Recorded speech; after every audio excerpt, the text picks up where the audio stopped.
কাঙ্ক্ষিত ফল হলেও ভালো কলেজে ভর্তি নিয়ে দুশ্চিন্তায় শিক্ষার্থী ও অভিভাবকরা। আসন সংকট হবে না আশ্বাস শিক্ষা অধিদপ্তরের।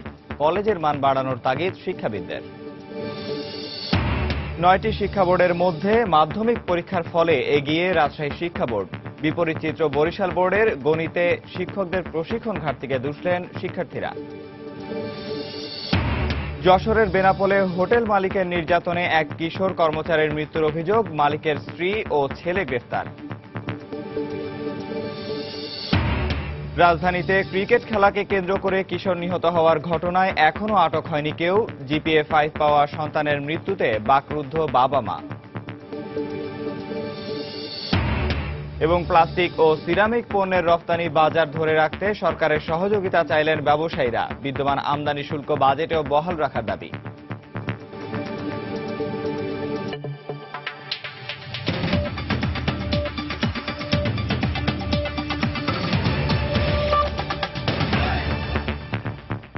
সময় সংবাদের সঙ্গে আছি আমি নিয়ামতুল্লাহ বাবু। কাঙ্ক্ষিত ফলের পরও একাদশ শ্রেণীতে ভালো কলেজে ভর্তি নিয়ে দুশ্চিন্তায় শিক্ষার্থী ও তাদের অভিভাবক। মাধ্যমিক ও উচ্চ মাধ্যমিক শিক্ষা অধিদপ্তরের মহাপরিচালক বলছেন আসন সংকট হবে না। তবে ভালো কলেজের ধারণা সম্পর্কে শিক্ষার্থী ও অভিভাবকের দৃষ্টিভঙ্গি পাল্টানোর পরামর্শ দিয়েছেন তিনি। এক্ষেত্রে সরকারি বেসরকারি কলেজগুলোর মান বাড়ানোর কথা বলছেন শিক্ষাবিদরা। বিস্তারিত ফেরদৌস লিপির রিপোর্টে। এসএসসিতে কাঙ্ক্ষিত ফলাফল পাওয়ার পর সারা দেশের শিক্ষার্থীরা এভাবে দিনটিতে আনন্দ উচ্ছ্বাসে মেতে ওঠে। কিন্তু তাদের এই আনন্দ বেশিক্ষণ স্থায়ী হয়নি। ভালো কলেজে ভর্তির দুশ্চিন্তায় ভাটা পড়ে উচ্ছ্বাসে। এবার সারা দেশে এসএসসিতে গড়ে পাশের হার ৮৮.29%, যা গত বছরের তুলনায় 1.25% বেড়েছে।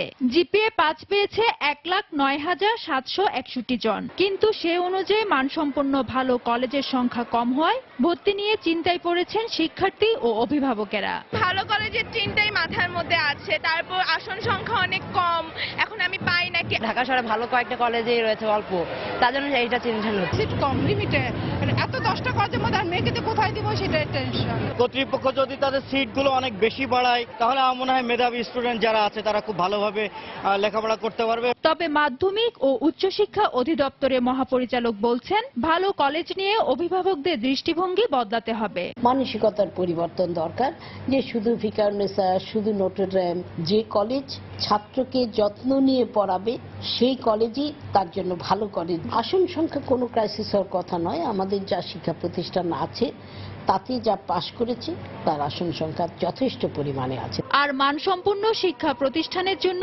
শিক্ষকের মান বাড়ানোর উপর গুরুত্ব দেন এই শিক্ষাবিদ। সেই সাথে সরকারি বেসরকারি উদ্যোগ বাড়ানোর কথা বলেন তিনি। স্থানীয় যে যারা অভিভাবক আছেন তাদের দেখতে হবে যে তাদের এলাকার যে কলেজটা আছে সেইটা মানসম্মত হচ্ছে কিনা।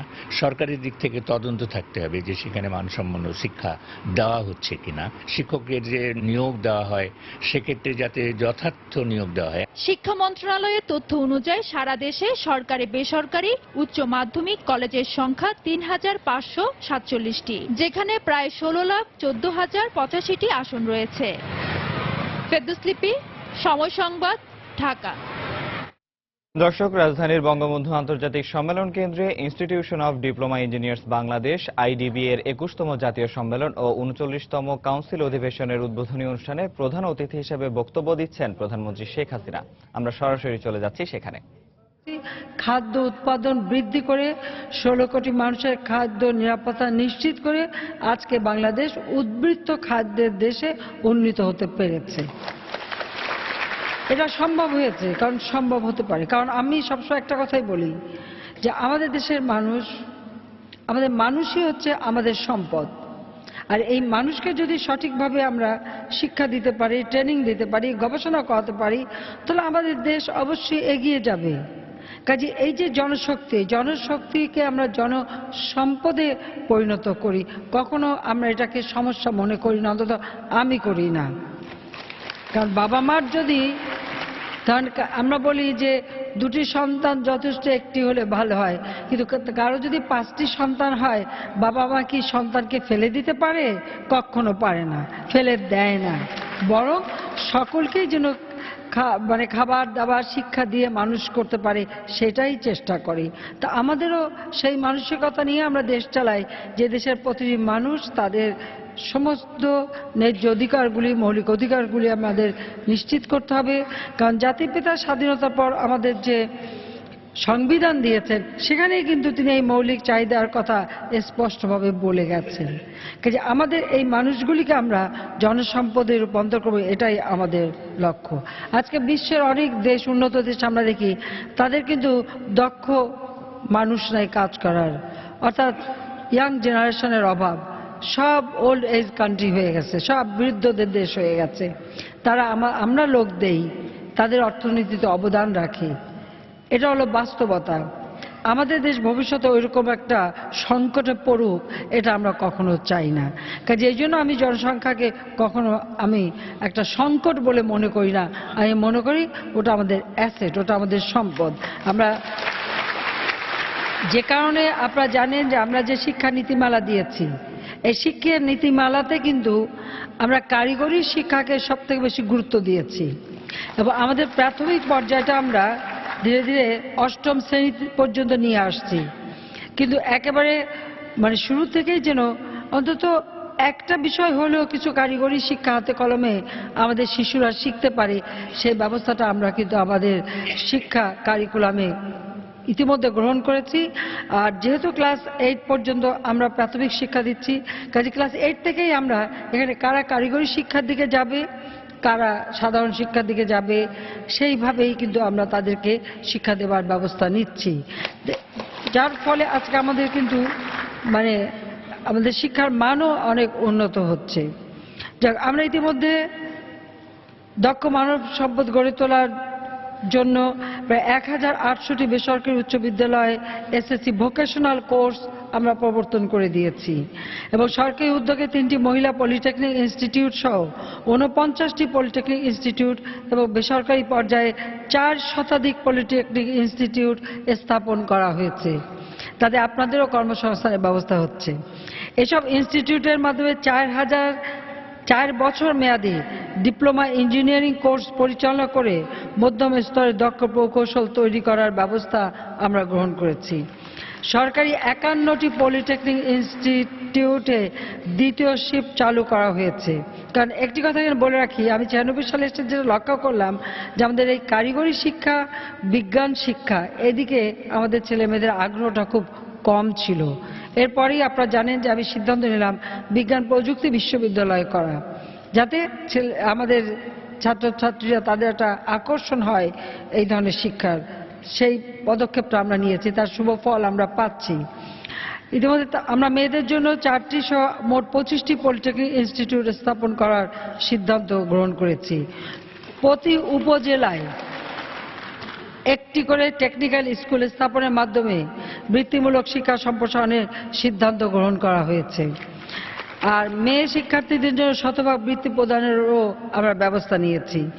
দক্ষ মানব সম্পদ তৈরির জন্য 37টি টেকনিক্যাল ট্রেনিং সেন্টারের মাধ্যমে দক্ষ জনশক্তি তৈরি ও বিদেশে জনবল পাঠানোর পূর্বে প্রশিক্ষণ দেওয়ার ব্যবস্থা করা হয়েছে। কারণ এখন আমরা জনশক্তি রপ্তানি করি, আমরা উপযুক্ত ট্রেনিং দিয়ে তাদের পাঠাতে চাই, শিক্ষা দিয়ে পাঠাতে চাই, এমনি এমনি পাঠাতে চাই না, তাতে তারা মানবেতর জীবনযাপন করে।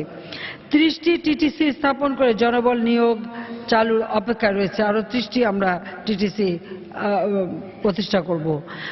আমরা ঢাকা একটা টেক্সটাইল বিশ্ববিদ্যালয় স্থাপন করেছি। 6টি টেক্সটাইল ইনস্টিটিউট আধুনিকায়ন করা হয়েছে। বেসরকারি পর্যায়ে পলিটেকনিক শিক্ষার বিস্তারের উৎসাহ দেওয়া হচ্ছে এবং পুরাতন জেলা শহরের একটি করে বিজ্ঞান ও প্রযুক্তি বিশ্ববিদ্যালয় স্থাপন ইতিমধ্যে আমরা সম্পন্ন করেছি। আমরা 2019 সালের মধ্যে সরকারি পলিটেকনিক ইনস্টিটিউটে অতিরিক্ত 1 লাখ ছাত্রছাত্রীকে ডিপ্লোমা ইঞ্জিনিয়ারিং কোর্সে ভর্তি করার লক্ষ্যে 2900 কোটি টাকার একটি প্রকল্প বাস্তবায়ন করে যাচ্ছি।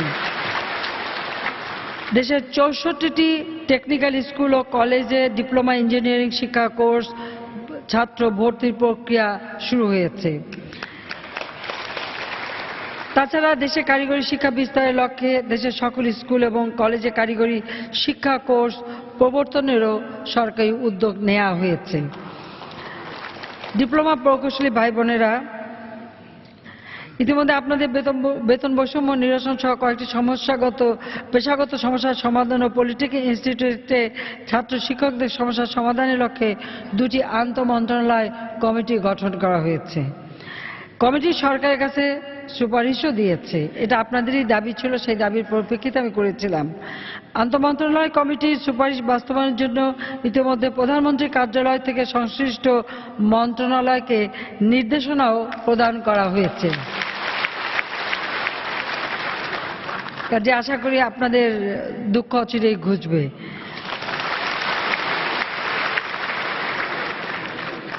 আমাদের যে ঢাকা মহানগর ইমারত বিধিমালায় আপনাদের যে অবমূল্যায়ন করা হয়েছিল তা আন্তঃমন্ত্রণালয় কমিটির সুপারিশ অনুসারে সংশোধন করে দেওয়া হয়েছে। এটা অবশ্য এখনো গেজেট হয়নি, তবে খুব তাড়াতাড়ি আমরা গেজেট করে দেব।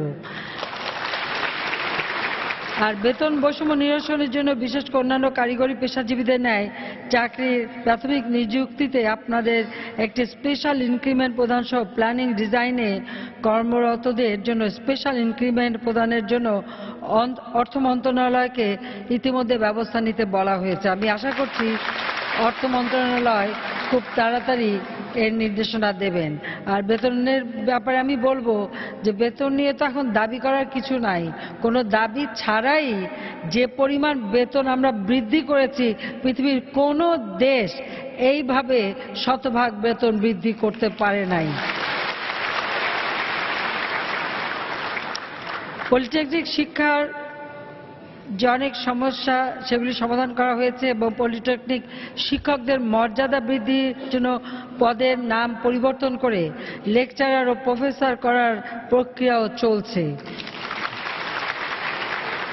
তবে পলিটেকনিক শিক্ষাকে আমরা যত বেশি গুরুত্ব দিচ্ছি, এই গুরুত্বের সাথে সাথে ধরেন লেকচারার প্রফেসর আপনারা চেয়েছেন আমরা করে দিচ্ছি, কিন্তু পলিটেকনিক শিক্ষাটাকে আমরা যেভাবে গুরুত্ব দিয়ে এর মান উন্নত করে দিচ্ছি, হয়তো একসময় ভবিষ্যতে বলবেন যে আগের নামই ভালো ছিল, কারণ তো আমাদের পরিচয়টা ঠিক আছে। এখন পরিচয়টা কিন্তু গোলমেলে হয়ে সবার সাথে মিশে যাচ্ছে। আপনাদের যে নিজস্ব একটা সত্তা আছে, আপনাদের যে প্রয়োজনীয়তাটা আছে, গুরুত্ব আছে, সেটা কিন্তু ওই নামের মধ্যেই ছিল বিরাজমান। যাই হোক, আপনাদের দাবি ছিল, আমরা করে দিচ্ছি। এছাড়া বিভিন্ন সংস্থায় ও বিদ্যুৎ কোম্পানিতে ইঞ্জিনিয়ারিং টিম কনসেপ্ট অনুসরণ করে সকলের জন্য গ্রহণযোগ্য ও সংস্থার জন্য কল্যাণকর সমন্বিত অর্গানোগ্রামও প্রণয়ন করা হবে। আপনার দেশের 80 থেকে 85% সরকারি সকল উন্নয়ন কার্যক্রম বাস্তবায়ন করেন। মূলত আমরা প্রকল্প পাস করি, কিন্তু এটা বাস্তবায়ন করা মাঠ পর্যায়ে যে সেটা আপনারাই করে থাকেন। আপনাদের দক্ষতা, আন্তরিকতা এবং সততার উপর নির্ভর করে প্রকল্পের সফল বাস্তবায়ন হয়। প্রকল্প করবার সময় একটা অনুরোধ করব, সেটা হলো যে কোথায় কোন প্রকল্পটা সত্যিকারভাবে প্রয়োজন সেটাই করবেন, আর কতটুকু প্রয়োজন ওটা কিন্তু একটু মাথায় রাখবেন। প্রকল্প করার ক্ষেত্রে আমি গতকালকে আমাদের একনেক মিটিংয়ে একটা প্রশ্ন করেছিলাম যে আমরা যখন প্রকল্প নেই তখন আমরা কোন চিন্তাটা মাথায় রাখি, দেশের সার্বিক উন্নয়ন না প্রকল্প তৈরির মধ্য দিয়ে কিছু কমিশন খাওয়া বা কিছু অর্থ পাওয়া, কোনটা গুরুত্বপূর্ণ? দর্শক, রাজধানীর বঙ্গবন্ধু আন্তর্জাতিক সম্মেলন কেন্দ্রে institution of diploma engineers Bangladesh IDB অনুষ্ঠানে বক্তব্য রাখছিলেন প্রধানমন্ত্রী শেখ হাসিনা। চলে যাচ্ছি পরের খবরে। শিক্ষা বোর্ডগুলোর মধ্যে মাধ্যমিক পরীক্ষার ফলে এগিয়ে রাজশাহী শিক্ষা বোর্ড। শিক্ষা প্রতিষ্ঠানের প্রধানরা বলছেন, শিক্ষক, শিক্ষার্থী আর অভিভাবকদের সমন্বিত প্রয়াসে ভালো ফল করা সম্ভব হয়েছে। শিক্ষাবিদরা বলছেন, শিক্ষার্থীরা স্কুলমুখী হওয়ায় ফল তুলনামূলকভাবে অন্যদের চেয়ে ভালো হয়েছে। বিস্তারিত সাইফুর রহমান রকির রিপোর্টে। সব বোর্ডকে পেছনে ফেলে মাধ্যমিক পরীক্ষার ফলে সেরা রাজশাহী, তাই শিক্ষার্থীদের এমন বাঁধভাঙা উল্লাস। এবছর রাজশাহী শিক্ষা বোর্ডে 1,52,783 জন শিক্ষার্থী এসএসসি ও সমমানের পরীক্ষায় অংশ নিয়ে জিপিএ 5 পেয়েছে 17,476 জন। আর 95.70% পাশের হার নিয়ে শীর্ষস্থান লাভ করেছে। আর শিক্ষক, শিক্ষার্থী ও অভিভাবকদের সমন্বিত প্রয়াসেই ভালো ফলাফল করা সম্ভব হয়েছে বলে অভিমত শিক্ষা প্রতিষ্ঠান প্রধানদের। যেসব বিষয়ে তাদের দুর্বলতা আছে সেই বিষয়গুলা আমরা অতিরিক্ত শ্রম দিয়ে সেই দুর্বলতাগুলি কাটিয়ে নিচ্ছি। শিক্ষক, ছাত্র এবং অভিভাবক এই ত্রিমুখী প্রচেষ্টার ফলে আমাদের রেজাল্ট এত ভালো। আর শিক্ষার্থীরা ক্লাসমুখী হওয়ার পাশাপাশি শিক্ষকদের আধুনিক ও যুগোপযোগী পাঠদানের কারণে সন্তোষজনক ফল হয়েছে বলে মনে করেন এ শিক্ষাবিদ। যারা তদারকি কর্তৃপক্ষ, বিশেষ করে শিক্ষা বোর্ড বা জেলা প্রশাসন বা অন্যান্য যারা মনিটরিং বডিগুলো আছে, তাদেরও একটি সুচারু মনিটরিং এখানে নিশ্চয়ই এখানে ছিল। অন্যদিকে বোর্ড সংশ্লিষ্টরা বলছেন পরীক্ষার্থীদের খাতার সঠিক মূল্যায়নের ফল এটি। প্রধান পরীক্ষকদেরকে নিয়ে ওয়ার্কশপ করি সারাদিন ব্যাপী এবং এর সুফল এটা আংশিক, তবে মূল সুফল কিন্তু শিক্ষার্থীদের। আর ভালো ফলাফলে সন্তুষ্ট পরীক্ষার্থী ও অভিভাবকেরাও। গোল্ডেন পেয়েছে, এখন ভালো কলেজে ভর্তি হওয়ার এক্সপেক্ট করছি। বাচ্চাদের পিছনে অনেক কষ্ট করেছি, স্কুল কষ্ট করেছে, যে আমরা এই কষ্টের ফলটা পেয়েছি ভাই। সব মিলায়ে কি বলবো, এই আনন্দটা আসলে প্রকাশ করার মতো না। 2011 সালে মাধ্যমিকে রাজশাহী শিক্ষা বোর্ডে শতকরা পাশের হার ছিল 80.32, 2012-তে 88.33, 2013-তে 94.03, 2014-তে 96.34 এবং 2015 সালে 94.97%। সাইফুর রহমান রকি, সময় সংবাদ, রাজশাহী। এসএসসিতে পাশের হারে এবার বোর্ডগুলোর মধ্যে তুলনামূলকভাবে খারাপ করেছে বরিশাল শিক্ষা বোর্ড। এ বোর্ডে শিক্ষার হার মাত্র 79%। খারাপ ফলের জন্য গণিতে অপর্যাপ্ত শিক্ষক প্রশিক্ষণকে দুষলেন শিক্ষার্থী ও অভিভাবকরা। বিষয়টি স্বীকার করেছেন বরিশাল শিক্ষা বোর্ডের পরীক্ষা নিয়ন্ত্রক। ফিরদৌস সোহাগের রিপোর্ট। বরিশাল শিক্ষা বোর্ডে এবার 81,728 জন শিক্ষার্থী পরীক্ষায় অংশ নেয়। এর মধ্যে পাশ করেছে 65,000, পাশের হার 79.41%, যা দেশের বোর্ডগুলোর মধ্যে পাশের হারে সর্বনিম্ন। গণিতে অপর্যাপ্ত শিক্ষক প্রশিক্ষণ সহ নানা কারণে পাশের হার তুলনামূলকভাবে অনেক কম বলে অভিমত শিক্ষার্থী ও অভিভাবকদের। অঙ্কে সৃজনশীল দেওয়ার কারণে ফেল হওয়ার চান্স অনেক বেড়ে যায়। আমাদের সৃজনশীলটা তো নিয়ে হয়েছে, স্যারদের ট্রেনিংটা ঠিক সেইভাবে ভালো হয় নাই, তো এখন দেখা যায় যে অনেক সময় তারা ঠিকভাবে পড়াতে পারতেছে না। সৃজনশীল গণিতে উত্তর দিতে হলে পরীক্ষার্থীকে অঙ্কটা করে তারপর উত্তর দিতে হয়। সেখানে 40 মিনিটের যে সময়টি দেয়া আছে এবং 40টি কোশ্চেন, এটি দেয়া আসলেই কঠিন।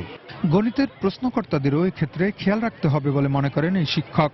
প্রশ্নের বিভিন্ন দক্ষতা আছে, তার মধ্যে উচ্চতর দক্ষতা বা জ্ঞানমূলক অংশ তুলনায় প্রশ্নের মধ্যে ছিল বেশি সংখ্যা। প্রশ্নকর্তাদের এই বিষয়টির কারণে শিক্ষার্থীরা উত্তর করতে যে সংকটে পড়ে। এক্ষেত্রে গণিত বিষয়ের প্রশ্নের ক্ষেত্রে গণিতদের সতর্ক হওয়া প্রয়োজন। আর গণিতের শিক্ষকদের পুরো প্রশিক্ষণ শেষেই শ্রেণীকক্ষে পাঠানো উচিত বলে স্বীকার করলেন বোর্ডের পরীক্ষা নিয়ন্ত্রক। আমরা যেটা ভাবছি যে গণিত বিষয়টি সৃজনশীল হওয়ার কারণেই এই প্রভাবটি এসেছে, সেই ক্ষেত্রে গণিত বিষয়ে যারা শিক্ষক রয়েছেন তাদেরকে যথাযথভাবে প্রশিক্ষিত করে শ্রেণীকক্ষে পাঠানো উচিত। 2015 সালে পাশের হার ছিল 84.37, 2014 সালে ছিল 90.66 আর 2013 সালে ছিল 88.63%। ফিরদৌস সোহাগ, সময় সংবাদ, বরিশাল। যশোরের বেনাপোলে হোটেল মালিকের নির্যাতনে এক কিশোর কর্মচারীর মৃত্যুর অভিযোগ উঠেছে। গতরাতে এই ঘটনায় হোটেল মালিক আবু তালেবের স্ত্রী নূর নাহার ও ছেলে মিলন হোসেনকে গ্রেফতার করেছে পুলিশ। স্বজনরা জানান 3 বছর আগে বেনাপোল চেকপোস্টে সোনার বাংলা আবাসিক হোটেলে কাজ নেয় মুন্না। এরপর থেকে বিভিন্ন সময় মুন্নাকে মারধর করত হোটেলের মালিক। সোমবার সকালেও তাকে মারধর করে অচেতন অবস্থায় খালার বাড়ি শার্শা উপজেলার দাহিলাপোতায় পাঠিয়ে দেয় হোটেল মালিক। গুরুতর অবস্থায় স্বজনরা তাকে প্রথমে উপজেলা স্বাস্থ্য কমপ্লেক্সে ভর্তি করে। পরে অবস্থার অবনতি হলে মুন্নাকে যশোর মেডিকেলে পাঠানো হয়। সেখানে গতকাল সন্ধ্যায় চিকিৎসাধীন অবস্থায় মৃত্যু হয় তার। চিকিৎসক জানান নিহতের মাথায় ও শরীরে একাধিক আঘাতের চিহ্ন রয়েছে। নিহতের বাবা জাহাঙ্গীর বেনাপোল পোর্ট থানায় হত্যা মামলা দায়েরের পর দুজনকে গ্রেফতার করে পুলিশ। তবে ঘটনার পর থেকেই মামলার প্রধান আসামি হোটেল মালিক আবু তালেব পলাতক রয়েছে। এদিকে ছেলের মৃত্যুর খবরে পরিবারে নেমে এসেছে শোকের ছায়া।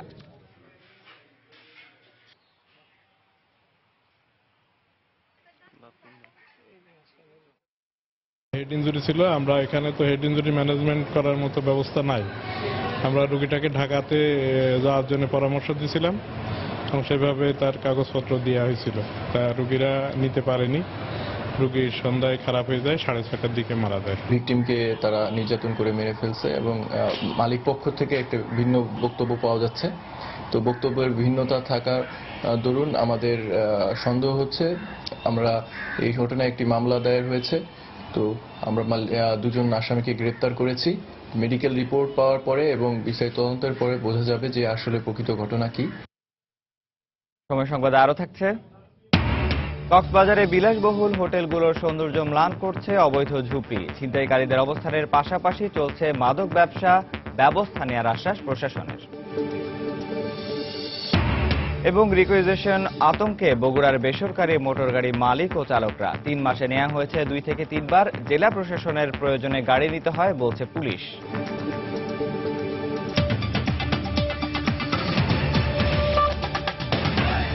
অধ্যাপক রেজাউল করিম সিদ্দিকী হত্যার বিচারের দাবিতে রাজশাহী বিশ্ববিদ্যালয়ের চলছে টানা কর্মসূচি।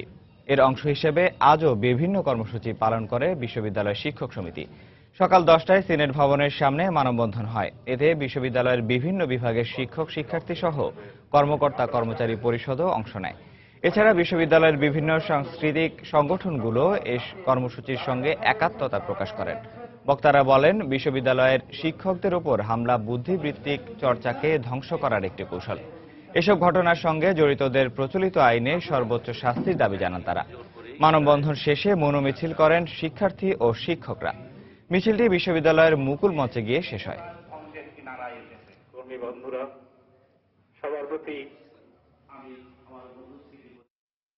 আমাদের প্রত্যাশা তো যে যত দ্রুত সম্ভব এদেরকে গ্রেপ্তার করা হোক এবং দ্রুত বিচার আইনে বিচার করা হোক। নিরাপদ কেউ শাস্তি না পায় সেটা যেমন আমরা বলছি, এবং এক্ষেত্রে চিহ্নিতকরণের ক্ষেত্রে তারা এগিয়ে যাচ্ছে এবং অনেক ক্ষেত্রে একেবারেই নিশ্চিত না হয়ে তারা কোনো কিছু বলতে চান না, যে কারণে এখন পর্যন্ত আমরা কিছু জানতে পারিনি।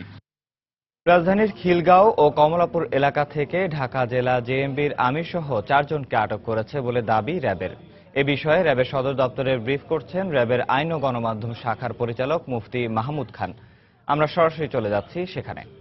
এবং মনির মোল্লাকে খিলগাঁও বাস স্ট্যান্ড এলাকা থেকে আটক করা হয় এবং তাদেরকে তল্লাশি করে একটি পিস্তল, অ্যামুনিশন, পেট্রোল বোমা সহ অন্যান্য বেশ কিছু বোমা তৈরির সরঞ্জাম সহ তাদেরকে আটক করা হয়। এবং তাদের দেওয়া তথ্য মতে, যেহেতু আমাদের কাছে গোয়েন্দা তথ্য ছিল যে চট্টগ্রাম থেকে তাদের বেশ কিছু প্রশিক্ষিত এবং সক্রিয় সদস্য ঢাকায় তাদের সঙ্গে মিলিত হবে, সেক্ষেত্রে আজ রাত প্রায় 1টার দিকে আরেকটি অভিযান পরিচালনা করা হয় কমলাপুর রেল স্টেশনে এবং সেখান থেকে গোলাম কিবরিয়া এবং রোমান খান এই 2 ব্যক্তিকে আটক করা হয় এবং তাদের কাছ থেকে 5টি আইইডি এবং বিস্ফোরক দ্রব্য, পেট্রোল বোমা সহ জিহাদি অনেক রকমের বই, যেগুলি আপনাদের সামনে এখানে উপস্থাপন করা আছে, সেগুলি সহ আটক করা হয়েছে। আমরা তাদেরকে প্রাথমিক জিজ্ঞাসাবাদ করেছি। জিজ্ঞাসাবাদে যে সকল তথ্য পেয়েছি আমরা আপনাদেরকে অবহিত করছি। আব্দুল বাতেন ওরফে খায়রুল ইসলাম ওরফে মামুনুল হক, সে বর্তমানে ঢাকা জেলা বিএমবির আমির। আমি এখন শুধু একটু সংক্ষেপে বলছি সেটা আমির হওয়ার পিছনে তার যে যৌক্তিক কারণ ছিল এবং কিভাবে আমির হলো।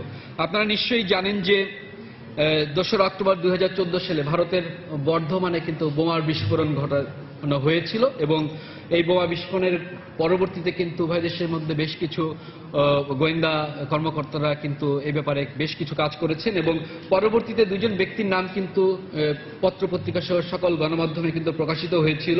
তার মধ্যে একজন ছিল রহমতুল্লাহ মাসুম ওরফে সাজিদ, যেকে র্যাবি প্রথমে একবার গ্রেপ্তার করেছিল, পরবর্তীতে সে অবশ্য পলাতক অবস্থায় ছিল, এবং আরেকজন ব্যক্তি ছিল মোহাম্মদ নাইম। এই 2 ব্যক্তির নাম কিন্তু সবসময় আসছিল যে তারা বর্ধমানে বোমা বিস্ফোরণের সহিত তারা জড়িত। এই আমরা যাকে আটক করেছি, মোহাম্মদ আব্দুল বাতেন ওরফে খায়রুল ইসলাম ওরফে মামুনুল হক, এ সাজিদ এবং নাইমের খুবই ঘনিষ্ঠ সহযোগী ছিল এবং বিভিন্ন সময় তার সঙ্গে তারা যোগাযোগ রক্ষা করত। এবং পরবর্তীতে যখন এই জেএমবির যে বর্তমান যে আমির, এর আগে যে ছিল তাসনিমকে পুলিশ কর্তৃক আটক করা হয়। পরবর্তীতে তার জায়গাটি দখল করে নাইম, যে এখনো পলাতক অবস্থায় আছে এবং নাইমের সঙ্গে যেহেতু সবসময় তার যোগাযোগ রক্ষা করত, নাইমের বর্তমানে খায়রুল ইসলাম জেএমবি ঢাকা জেলার সক্রিয় সদস্য এবং আমির হিসেবে সে দায়িত্ব পালন করছে।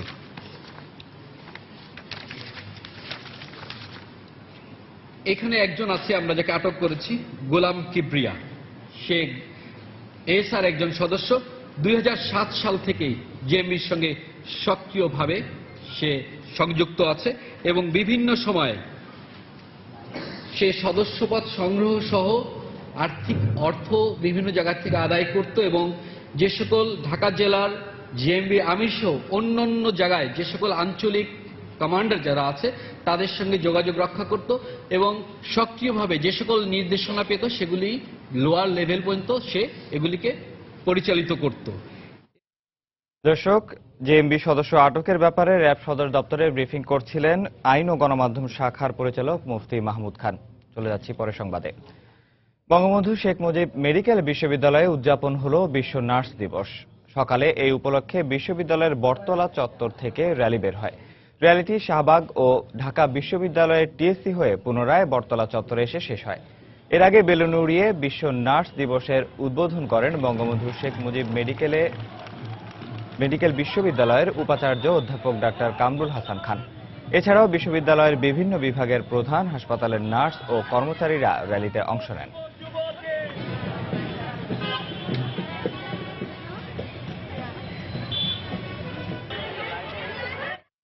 এদিকে দিবসটি উপলক্ষে পুরান ঢাকা থেকে বর্ণাঢ্য র্যালি করেছে আজগর আলী হাসপাতালের নার্সরা। সকালে হাসপাতালের সামনে থেকে র্যালিটি শুরু হয়ে বিভিন্ন সড়ক প্রদক্ষিণ করে আবার হাসপাতাল প্রাঙ্গণে এসে শেষ হয়। র্যালিতে আজগর আলী হাসপাতাল সহ সিটি গ্রুপের বিভিন্ন প্রতিষ্ঠানের কর্মকর্তা কর্মচারীরা অংশ নেন। এতে নার্সরা বিভিন্ন ধরনের প্ল্যাকার্ড, ফেস্টুন বহন করেন। শতাধিক নার্স এই র্যালিতে অংশ নেন।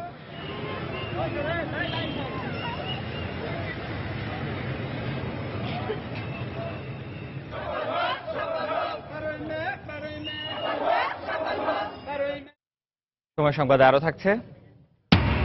বেদখল হয়ে যাচ্ছে চাঁদপুরের মতলব খাল। ভরাট করে গড়ে তোলা হচ্ছে নানা স্থাপনা। বর্ষা মৌসুমে জলাবদ্ধতার কারণে স্বাস্থ্য ঝুঁকিতে পড়বে পৌরবাসী।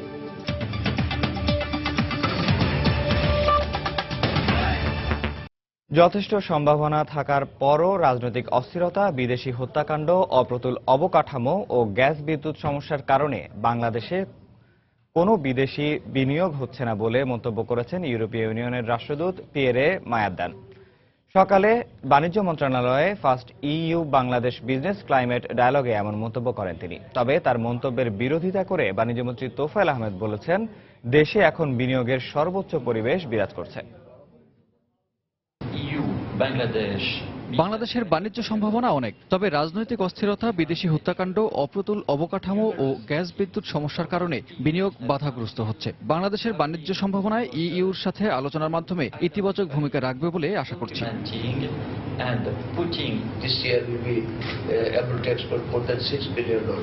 দেশে এখন বিনিয়োগের পরিবেশ বিরাজ করছে। আমাদের বাণিজ্য প্রতি বছরই বাড়ছে।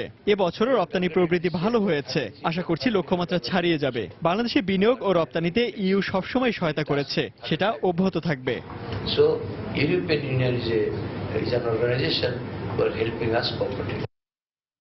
যথাসময়ে আইনি প্রক্রিয়ার মাধ্যমে জামায়াতকে নিষিদ্ধ করা এখন সময়ের ব্যাপার মাত্র, এমন মন্তব্য করেছেন খাদ্যমন্ত্রী কামরুল ইসলাম। সকালে রাজধানীর বঙ্গবন্ধু অ্যাভিনিউতে হরতাল বিরোধী প্রতিবাদী সমাবেশে তিনি কথা বলেন। এ সময় তিনি জামায়াতকে একটি সন্ত্রাসী ও যুদ্ধাপরাধীর দল হিসেবে আখ্যায়িত করেন। অন্যদিকে নিজামীর ফাঁসির রায় কার্যকর করা যে যৌক্তিক, তা পাকিস্তানের প্রতিক্রিয়ার মধ্য দিয়ে প্রমাণ হয় বলে মন্তব্য করেন আওয়ামী লীগের প্রচার ও প্রকাশনা সম্পাদক ডক্টর হাসান মাহমুদ। ৭১-এ নিজামী পাকিস্তানি হানাদার বাহিনীর বর্বরতাকে সবচেয়ে বেশি সহযোগিতা করেছে। আলবদর বাহিনীর যে অপকর্ম ৭১-এর যে অপকর্ম করেছে, তারা ৭১ দেখে নাই, তারা স্পষ্ট বুঝতে পেরেছে যে ৭১-এ পাক বাহিনীর সাথে নিজামীরা কি সহযোগিতা করেছে।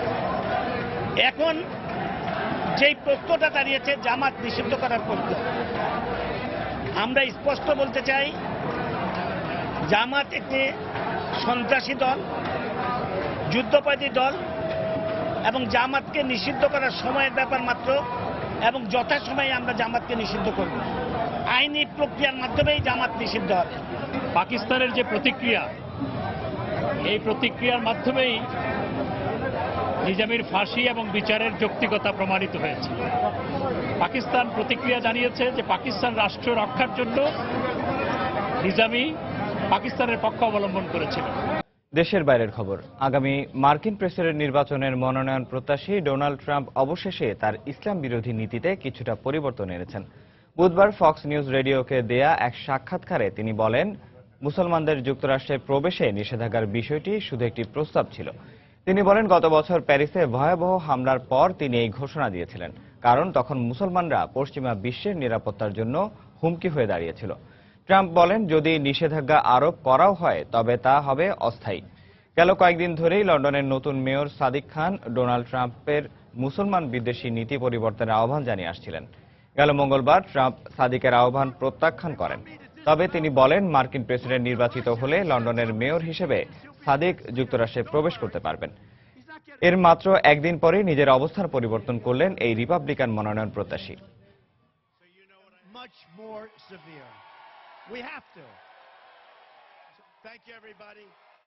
আইপিএল এর খবর। চলতি আসরে প্রথমবারের মতো মুখোমুখি হতে যাচ্ছে মুস্তাফিজের সানরাইজার্স হায়দ্রাবাদ ও জহির খানের দিল্লি ডেয়ার ডেভিলস। 10 ম্যাচে 14 পয়েন্ট নিয়ে শীর্ষে আছে সানরাইজার্স। এক ম্যাচ কম খেলে 10 পয়েন্ট নিয়ে দিল্লি আছে টেবিলের 4 নম্বরে। হায়দ্রাবাদে বাংলাদেশ সময় রাত 8:30টায় শুরু হবে ম্যাচটি। প্লে অফে ওঠার সমীকরণে সানরাইজার্স হায়দ্রাবাদ যেমন এগিয়ে আছে, তেমনি দিল্লি ডেয়ার ডেভিলসও আছে সেই রেসের তালিকায়। 10 ম্যাচের 7টিতে জয় পাওয়া ডেভিড ওয়ার্নারের হায়দ্রাবাদ গেল ম্যাচে রাইজিং পুনে সুপার জায়ান্টসের বিপক্ষে জয় পাওয়ায় আত্মবিশ্বাসে আছে এগিয়ে। যদিও সেই ম্যাচে পুনের বোলারদের সামনে ব্যাট হাতে দাঁড়াতেই পারেননি হায়দ্রাবাদের ব্যাটসম্যানরা। বোলিং বিভাগে নেহরা ভুবনেশ্বররা জ্বলে উঠলেও কোনো উইকেট পাননি কাটার মাস্টার মুস্তাফিজ। তাই এই ম্যাচে তার জ্বলে ওঠার অপেক্ষায় থাকবে হায়দ্রাবাদ। গেল ম্যাচে কিংস 11 পাঞ্জাবের বিপক্ষে 9 রানে হারে দিল্লি। সেই ম্যাচে ডিকক ও স্যামসন ব্যাটিংয়ে ভালো করলেও বোলিং বিভাগের ব্যর্থতায় হারের তিক্ততা পেয়েছে দিল্লি। তাই এই ম্যাচে জয় তুলে নিতে দুই বিভাগেই মনোযোগী থাকবে জহির খানের দল।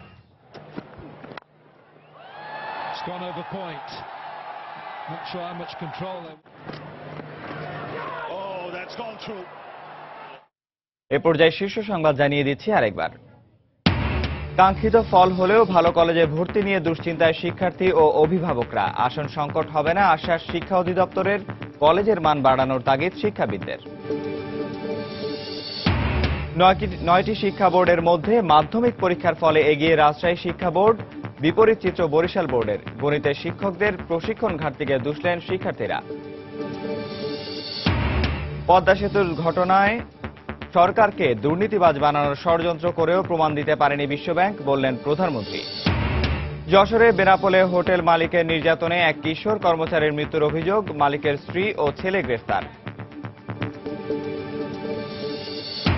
এবং রাজধানীতে ক্রিকেট খেলাকে কেন্দ্র করে কিশোর নিহত হওয়ার ঘটনায় এখনো আটক হয়নি কেউ। জিপিএ 5 পাওয়া সন্তানের মৃত্যুতে বাকরুদ্ধ বাবা মা।